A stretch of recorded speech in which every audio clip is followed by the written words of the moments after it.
All right, this is Team O's midterm presentation on the paper game for Info 211 614. Team O consisted of Trip Reinman, Michael Rosenthal, and Paris Sanford.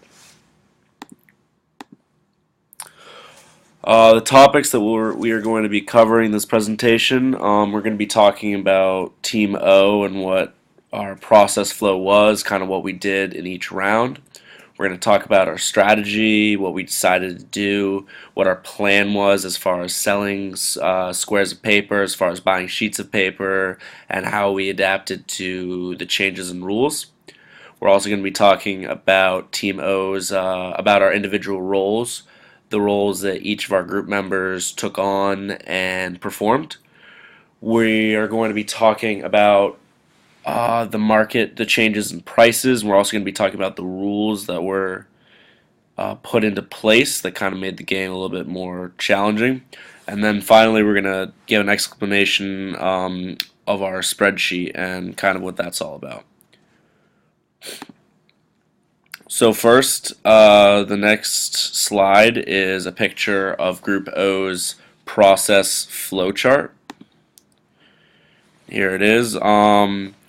You can see that at the start of the rounds, it seems like each round is individual. We buy paper, we sell squares of paper, and then you see once it gets around round 7, right here. Oop. Once it gets around here, around 7, you see that we stop getting paid. And I'm going to talk more about that later, but that's actually because it was actually one of our strategies is we stopped selling all of our little squares and we started to stockpile. So you can see up here, it's a lot more steps in each round for Team O, and then down here, it's bought 2 sheets of paper. We didn't sell anything, we didn't get paid anything, and our inventory is just steadily climbing. All right, our strategy. Essentially, Team O, at the beginning, we had a very basic idea of, okay, we're going to sell when the price for our squares of paper is high. We're not going to sell when it's low. We're only going to buy sheets of paper when the price is low. But eventually we got to the point where we decided that we needed a steady inflow of paper, so we attempted to buy 2 sheets, if not 1 sheet, of paper every round just to make sure that the paper was coming in. But then we also started stockpiling. We stopped selling because we were holding out for that one dice roll, the high roll that we could just cash in and make a lot of money. So that was our plan. It didn't really change. We did have to adapt to a couple of the rule changes. The first rule change that was enacted was it was decided that instead of using a 1 to 6 sided die, we would be using a 1 to 8 sided die for selling. So this allowed us to potentially sell each square of paper for 2 more than we would have been able to before. And the same thing that was enacted at the same time as this rule was all sheets of paper that you bought instantly go straight to you. You don't have to wait around to get them. So we liked that change. It was less waiting around. The next rule change that was enacted was we had to come up with a specialty product. And we were allowed to use as many squares as we wanted. And we decided to use 1 square. We made a hat, as you can see right over here, with Salisbury on it, and we used 1 square of paper for that. And the next rule that was enacted was the professor would pick 3 random teams and put them into a randomizer. And the 3 teams that were chosen that round, they were able to sell their squares of paper, their specialty products, for 3 times the amount that was rolled on the die. So this was our ability to potentially make a lot of money. Fortunately, Team O was never selected at all, so we didn't even get that chance.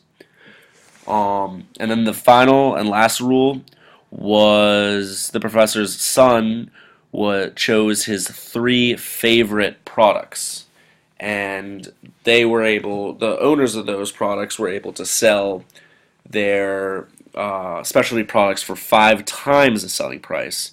Additionally, this helped out the teams that used a bunch of paper to make their product. They were able to sell it for the amount of squares that went into making it. For instance, if you used an entire sheet to make your product, then it would count as 6 squares. And that didn't really help O either because we didn't get selected for the top three. All right, we had 3 roles. My role was the note taker. I took notes on all the rounds, kind of everything that we did. It was almost like a backup accountant. I didn't do the actual accounting, but I was able to provide Michael with a good basis to refer back to if he got confused with any of the numbers he was crunching. Michael, he was the accountant, and what he did is he was in charge of doing the T charts, and he did the Excel spreadsheet.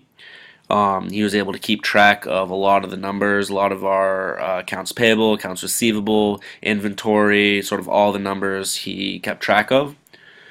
And then Paris, she was the runner. She was involved with getting the pieces of paper, selling, going up to the professor and giving her the pieces of paper, as well as she held on to the paper game envelope that had all of our stuff in it. And when I missed class after spring break, she also was the backup accountant.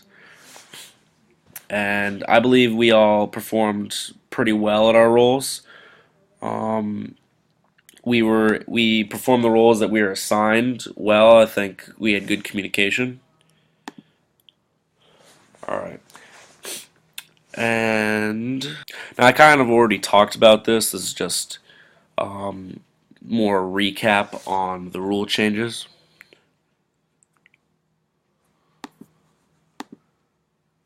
All right. So with our T accounts, a couple problems that we ran into was unfamiliar software. Now, everyone in our group we know how to use Excel, but by no accounts are we masters of this software, and so making the spreadsheets was a little harder for us than it might have been if for someone who's been using Excel for a while, for instance. So we had to get past that. There were occasional discrepancies, but we were able to work past those by sharing notes and kind of talking through it. What worked for our group was we communicated, which was a really good, important part of our team makeup. We were always talking about strategy, what we wanted to do, what we didn't want to do, make sure that we had a good strategy in place for us. Um, our final statistics, we at the end of the last round, we had 0 accounts receivable, 0 accounts payable, $14 in cash, and 176 specialty products in inventory. That was another thing about our strategy is we converted every single sheet of paper that we got instantly into our specialty product. The next slide is our Excel spreadsheet. Here it is. As you can see, round 1, 2, 3, 4, basically all the way up to 7. There's a lot going on, and then after that, you can see it just gets real boring. Nothing's really changing except for over here, the amount of sheets of paper that we're buying. The debits, obviously, is the debts is increasing or decreasing depending on how many we bought, but this center area is kind of just staying static because we didn't sell anything, we didn't buy anything. And our conclusion is essentially our strategy didn't really change throughout the game. We kind of the whole time have just been holding out for that one lucky break. Hopefully we'll get it. If we don't, I don't think it looks too good for us winning, but if we do, there's a chance we might be able to steal first. I think all of our team members performed well in their duties. Uh, I think we worked well together. The rule changes definitely threw us around a bit. At first, it was good for the 1 to 8 sided die, and then there's a couple issues with us not getting selected for the times 3 or times 5 multiplier for the price. And we had a good and functional spreadsheet, so that really helped us out. And that's it.